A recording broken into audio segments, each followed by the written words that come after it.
Tomorrow morning, mass vaccination starts in Moscow. Only doctors, teachers and social services workers will be able to get the shot of Sputnik V vaccine, and it is permitted only for those with no chronic diseases and aged under 60, as the medical trials for the older age group are still underway. The authorities explain that it will take 1 hour for each person, first a health check, after to defreeze the vaccine and all the formalities. The Russian President Vladimir Putin announced that 2 million doses of Sputnik V have already been produced or will be produced in the coming days, and the Kremlin assured that the total priority will be given to the Russian citizens before Russia starts selling Sputnik V abroad. However, there are many skeptical voices here saying that the efficiency and safety of this vaccine are yet to be proven,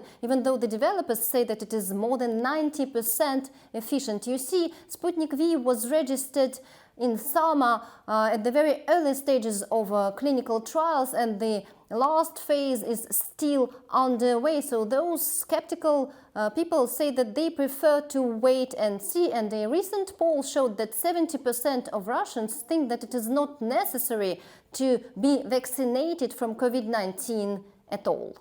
Galina Polonskaya, Euronews from Moscow.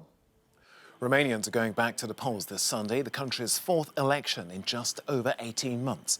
But a new survey shows 55% of people would have preferred to wait until the pandemic was under control before returning to voting booths. Marijan Ion reports now from Bucharest. The stakes are high for the right-wing Liberal Party, which has held power since November 2019. It's fought to keep the country afloat in the middle of the pandemic and the economic crisis that followed.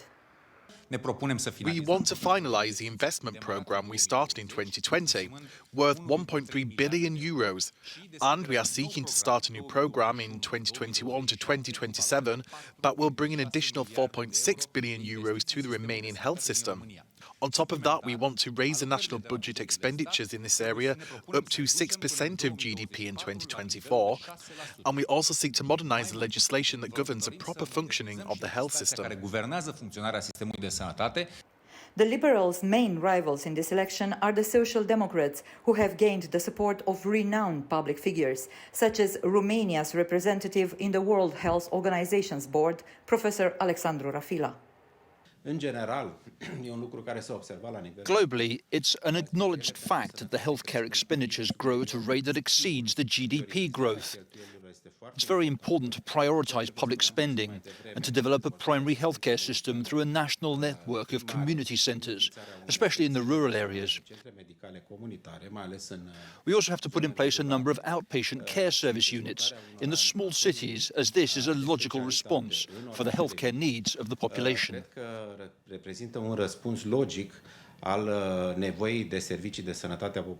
The Renew affiliate in Romania, the centrist USR Plus coalition, is another important competitor.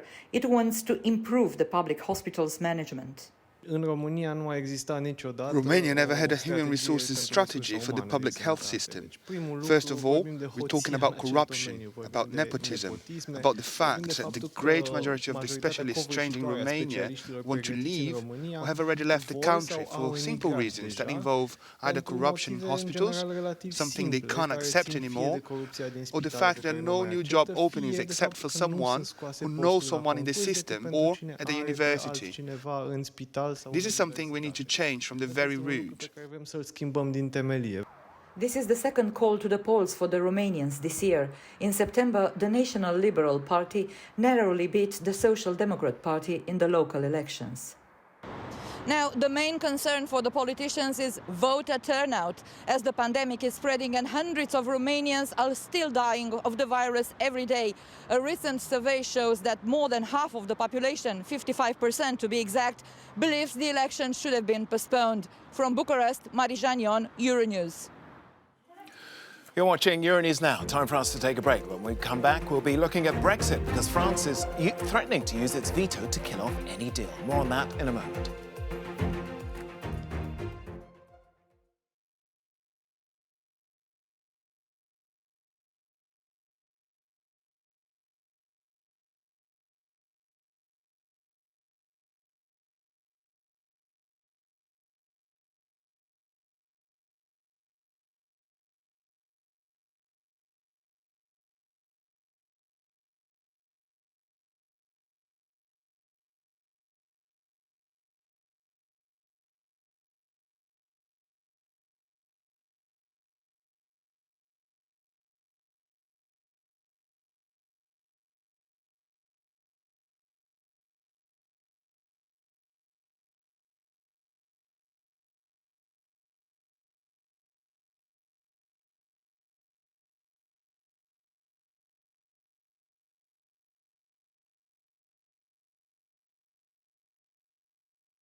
Welcome back to Euronews Now. It's good to have you here with us.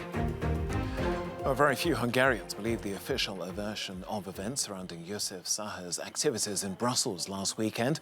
The Fidesz official resigned as an MEP after breaking coronavirus restrictions by attending what's been described as a gay sex party. Jay Marquez has more. Hungarian society does not accept the government's framing of the scandal involving former MEP József Szájer.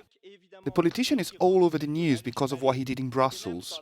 A representative poll done at Euronews' request indicates that only 2% of the population thinks that Szájer participated in a house party in Brussels, as he later phrased it. Meanwhile, 69% see the event as a sex orgy with drugs. Similarly, only a small percentage agrees with the view presented by Hungary's public media that the biggest fault of József Szájer is that he breached anti-COVID measures. Instead, 65% thinks that the most problematic thing is that one of the authors of the country's constitution read differently than the values enshrined in it.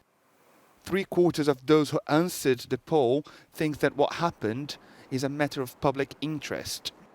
There are different views about the possibility of hindering the cooperation between the EU and Hungary, but more than 70% agree that the scandal is bad for Hungary's reputation around the world. Jay Marquez, Euronews. This weekend, Sinterklaas, the legendary figure akin to Santa Claus, will deliver presents to children in Belgium and the Netherlands. Traditionally, he's been accompanied by a black-faced helper called Black Pete, a relic of the Dutch slave trade in the 17th century. But this old custom is raising more objections. Stefan de Vries in Amsterdam has this report. For children, the arrival of Sinterklaas is the highlight of the year. But for more and more adults, his black-faced assistants are racist and should disappear as soon as possible. We are here because we think Black Pete is racist. We want him to change, so it'll be a party for everyone. Sometimes protesters clash with defenders of Black Pete. This children's party's been here for centuries. It's a Dutch tradition and we want to keep it. One of the key figures in the protests against Black Pete is Aquasi, a famous Dutch rapper and poet. The Black Petes are inferior to the big Sinterklaas, and they have black faces. It belongs to a museum. It's part of the past, not of today. The city of Amsterdam asked an expert on Sinterklaas how to modernize the children's party. His reasoning was straightforward. In Amsterdam, there are roughly 110,000, 150,000 kids. And only something like 40% is like me, Caucasian white. Now, Santa Claus is for everybody.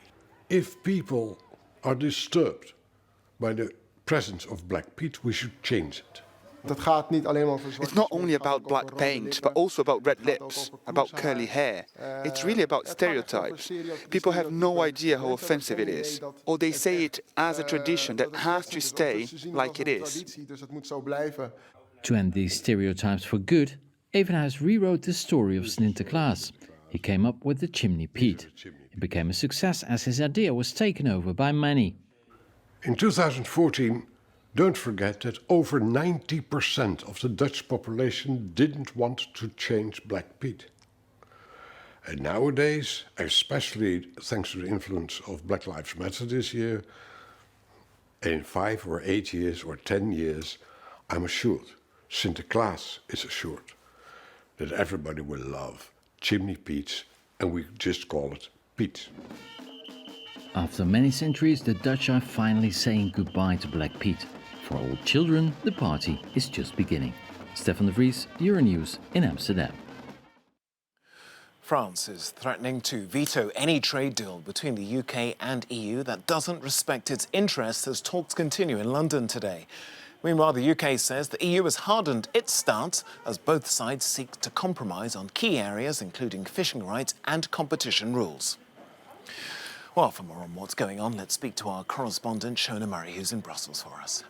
Shona, can you clear up the confusion here? What is it that France wants? Well, France wants a couple of things. In particular, and it relates to state aid. it wants to ensure that the UK can't just give subsidies to industries and to businesses whenever it likes, because if it does, it'll undercut French companies and all other European companies, because of course the UK will be a huge manufacturing hub exporting into the EU. So it wants to ensure that there's a good independent body that can adjudicate on things like subsidies and adjudicate on things like disputes if there's a breach of those rules around subsidies. And that we're not quite there yet on that issue, but France did make that point to Michel Barnier during the week that it was stringently demanding that that regulator, independent regulator, existed. And France is not alone here, I should say. It's the Netherlands, it's Belgium, it's Denmark as well. And then France also, its interest, as we know, is very much in fisheries too. It's one of the 8 member states that have huge interest there. And there is a major dispute between the UK and the EU over fisheries, over access to each other's waters, in particular access to the UK waters, and also the quotas. The EU wants to get as much of the quotas as it can, although it has agreed that it will have to relinquish somewhat in this new scenario. And the other issue there is that the UK would like to renegotiate stocks and quotas every year. The EU says it can't renegotiate them every year because that doesn't give fishermen stability. So they're the kind of broad outlines of the issues that we're dealing with at the moment in these last days of the Brexit negotiations. Okay, well, both sides seem to be playing hardball over this until the end, but what are the consequences if no deal is reached?